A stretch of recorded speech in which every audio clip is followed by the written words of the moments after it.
Can't wait to drop it off. Hello, everyone. I was just telling our co-host that I just voted via mail-in ballot, so I was very proud. Sorry, I was distracted there for a moment. Let me welcome you to Monday FunDay Wine Trivia. We have a great episode, I guess you can call it an episode for you today. Janet Campen is here. And Janet, what's the topic for the trivia today? Hey Christian, so today, grapes and their wines around the world. This is essentially the theory of blind tasting in trivia format. Nice. Okay, so get ready, folks. It's going to be a little tough one today. So let me go ahead and pull up the deck here for the trivia, and you are in control, Janet. So take it away. All right, so like I said, blind tasting trivia today. Put your answers in the chat box. If you can. Let's go to the first question. Which of these red grapes is least likely to make a full-bodied wine from Chile? Cabernet Sauvignon from Colchagua, Merlot from Central Valley, Syrah from Casablanca. All right, we got the Jeopardy music going.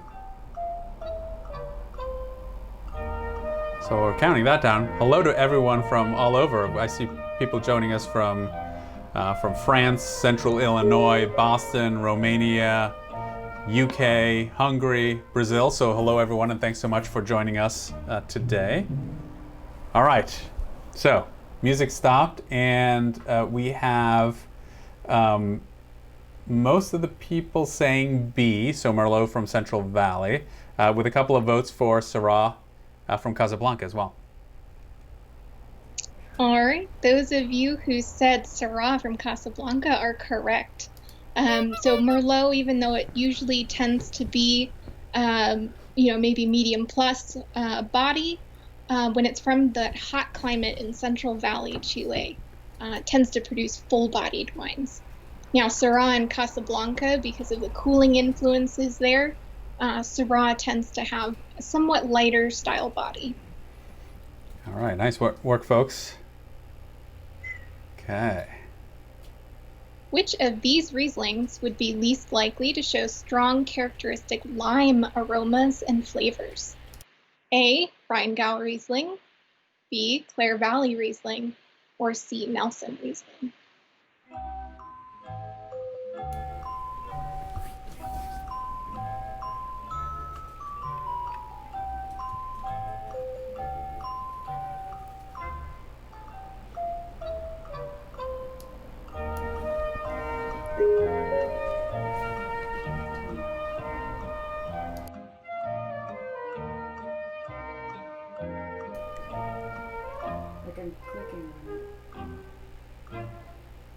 Okay, the music has stopped, and we have answers coming in. Right now, mixed between Rheingau Riesling and Clare Valley Riesling. All right, those of you who said A, Rheingau Riesling, are correct. Although you might get some lime aromas in Rheingau, you're more likely to get them as a very strong characteristic of the wine in Clare Valley Riesling, almost like a lime cordial. Nelson Riesling from New Zealand tends to have more of a fresh lime juice characteristic. Rheingau, you might get a hint of lime, but very unlikely. Those aromas are going to tend more towards lemon and stone fruit characteristics and green tree fruit characteristics. Okay. All right, which indigenous Greek grape variety has been said to resemble Pinot Noir on the nose and Nebbiolo on the palate? Is it A, Mavrodaphne, B, Agioitico, C, Chino Mavro? Ooh, this one's a good one, Janet. This is a good question. You're getting photobombed by the cat. That's great.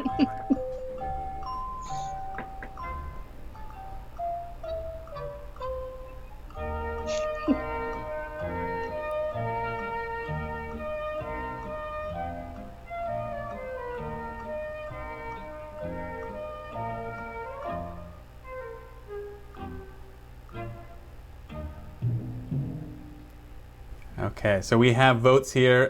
B and C seem to be the dominant answers people are selecting. right, the correct answer is C, Chino Mavro. So Chino Mavro does have that red fruit characteristic, raspberry, red cherry characteristic of Pinot, and can often have that herbal, earthy quality that you can get from some Old World Pinots as well.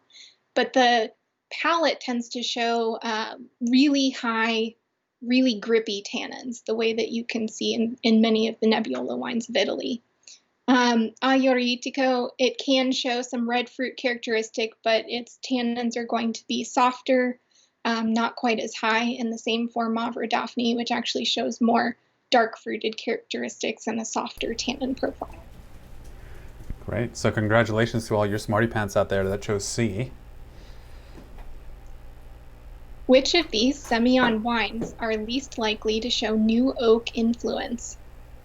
Hunter Valley Semillon, Barossa Semillon, or Margaret River Semillon?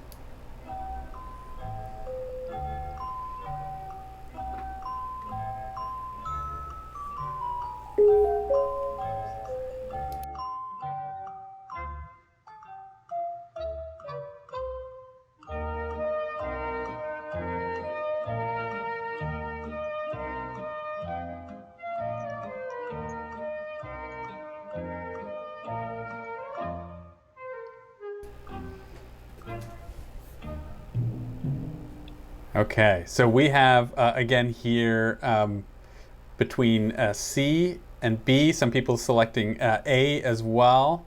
A's are rolling in now a little bit more. So, All right, those of you who said A, Hunter Valley Semillon. This wine particularly least likely to show any new oak influence. It's really going to show that varietal character of the Semillon. Barossa and Margaret River, it's actually quite in vogue to do some new oak aging and maturation on those wines. So you will get some characteristic vanilla and sweet spice aromas.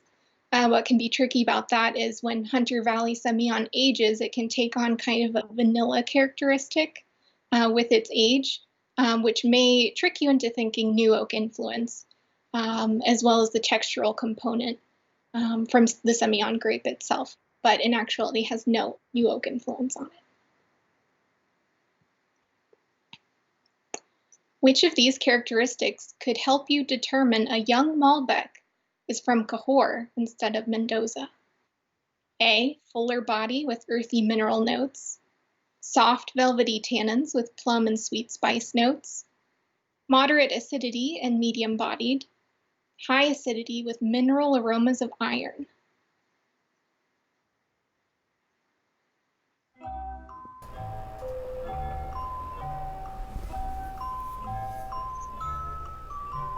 another good question. Use the time as the music is playing to lock in your answer.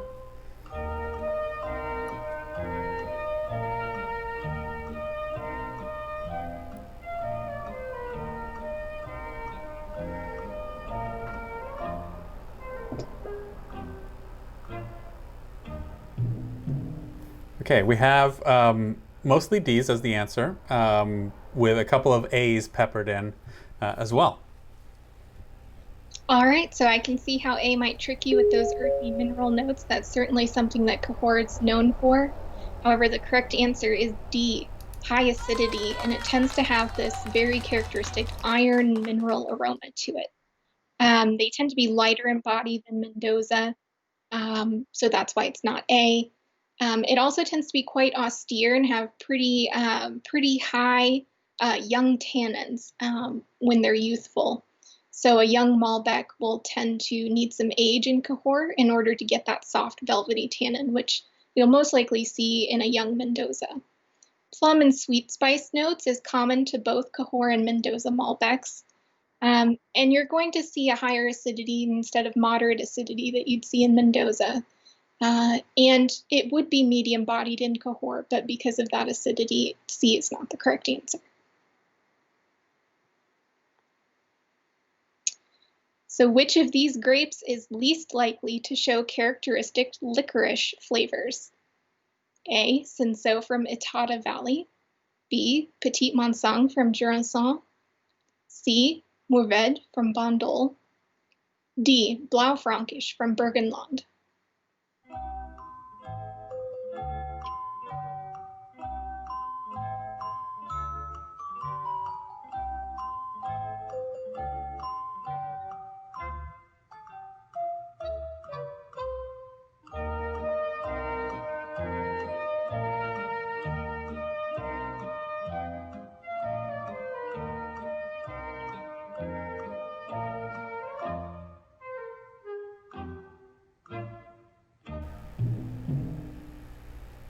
Okay, so this is a tough one, and we have shows in the answers. We have D, B, A, A. So answers all over the board. What do we got, Janet? All right, so this one was a bit tricky, but that characteristic licorice flavor, either black licorice or red licorice, we're not going to see in Petite Mansong from Jurançon. That is a characteristic of Cinsault from Itata Valley in Chile, Mourvèdre from Bandol, and Blaufränkisch from Burgenland. We are going to see those licorice flavors. Nice. Which of these characteristics could help you determine a wine is Gewürztraminer instead of Viognier? Two wines that are often confused for each other. Is it A, more tropical fruits on Gewürztraminer with more of a bitter finish? Does Gewürztraminer have violet floral notes and a lower acidity? Does it have a deeper gold color and higher alcohol?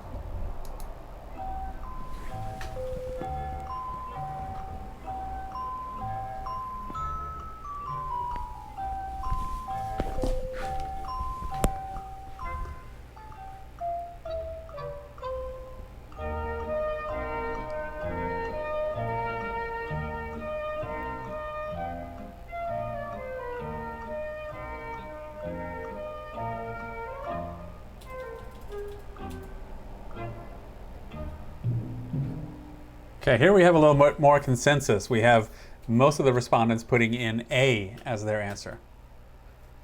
All right. Those of you who said A are absolutely correct. Gewürztraminer does tend to show more tropical fruit aromas, whereas Viognier shows more stone fruit aroma. Gewürztraminer and Viognier do have a phenolic bitterness to both of them, but Gewürztraminer will have more of a lasting bitter finish than Viognier does. Violet floral notes are more typical of Viognier than Gewürztraminer. Gewürztraminer tends to have more rose petal aromas. They both have low acidity, which can be difficult when assessing just the palate characteristics. They can both have a deep gold color. Gewürztraminer probably a little less deep than Viognier, depending on the winemaking, and they're both going to have a higher alcohol. So in this case, although we often say that you should rely on structure to tell you what a wine is, in this case, when we're looking at Gewürztraminer and Viognier, the aromas are going to be our biggest clue as to what the grape is. Which of these regions' Sauvignon Blanc wines would most likely show a higher perceived alcohol level? A, Sauvignon Blanc from Marlborough, B, Sauvignon Blanc from Walker Bay, or C, Sancerre?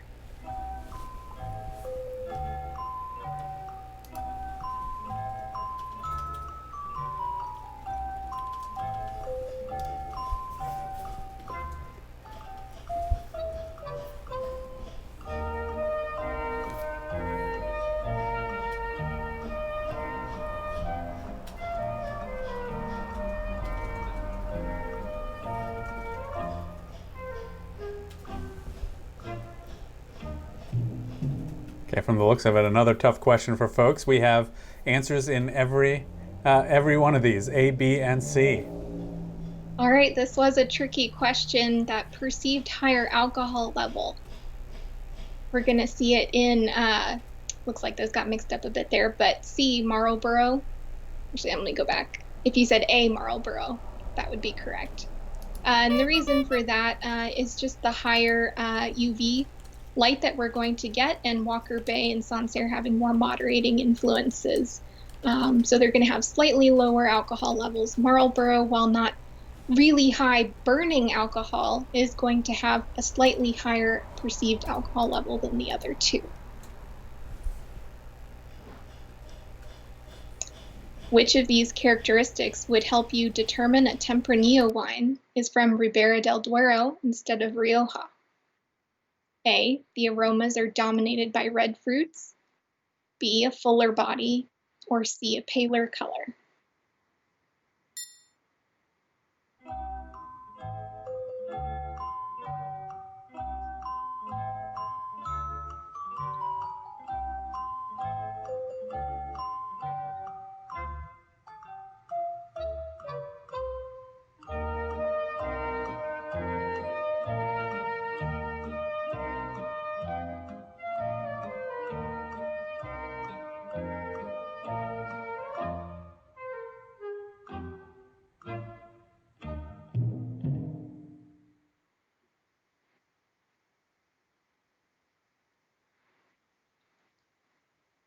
All right, those that said B are correct. It is fuller bodied. The reason for this is that the grapes in Ribera del Duero have thicker skins. So we're actually going to get a deeper color on that. So C is not the correct answer. And the aromas are going to be more dark fruit, so more black fruits than we would see in Rioja, which tends to have more red fruit qualities. And of course, we'll have a fuller body. Which of these characteristics could help you determine a wine is Gamay instead of Pinot Noir? A higher acidity and lower alcohol. B, a garnet color and lower tannins. Or C, lower acidity and lower alcohol.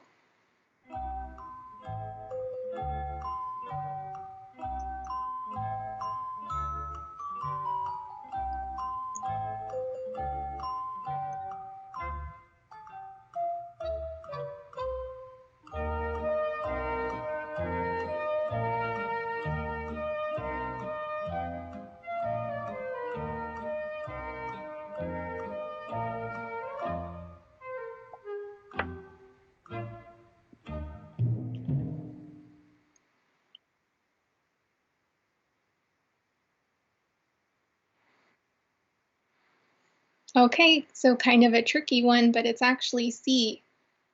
Gamay is going to have a slightly lower acidity and a lower alcohol when compared to most Pinot. So I think a lot of people do think that the higher acidity would be for Gamay, but in actuality, Pinot would tend to have the slightly higher acidity. And of course, it would have the lower alcohol. It's not going to have that garnet color. Gamay tends to hold on to its color pretty well. And so we'll often tend to, if not red or ruby color, will sometimes show purple or blue tinges to them. Gamay does have lower tannins usually than Pinot Noir, but B is not correct because of the color.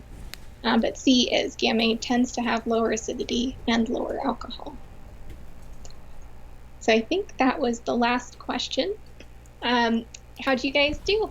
If you wanted to do some more blind tasting trivia or quizzes, or need some help with blind tasting flights for your studies, definitely sign up for one of our deductive tasting classes or even one of our one-on-one coaching sessions. We have quite a few of our instructors that work for us that do specialize in blind tasting. Great. Well, thanks so much. This was definitely one of the harder trivias that we've had here over the last couple of Mondays. So hopefully you felt challenged and rewarded with all the little bit of information and nuggets of information that Janet was able to provide. Keep blind tasting. The secret to success is continually to practice, get those 10,000 hours in. In the meantime, we wish you a great start to the week. Don't forget that we usually have some blind tasting tips for you as well on our study halls on Wednesday that take place 2 p.m. Pacific Daylight Time here on Facebook. Hope to see you there. Otherwise, we'll catch you back here next Monday for another installment of Wine Trivia. Have a great week, and thanks, Janet. Bye. Bye-bye.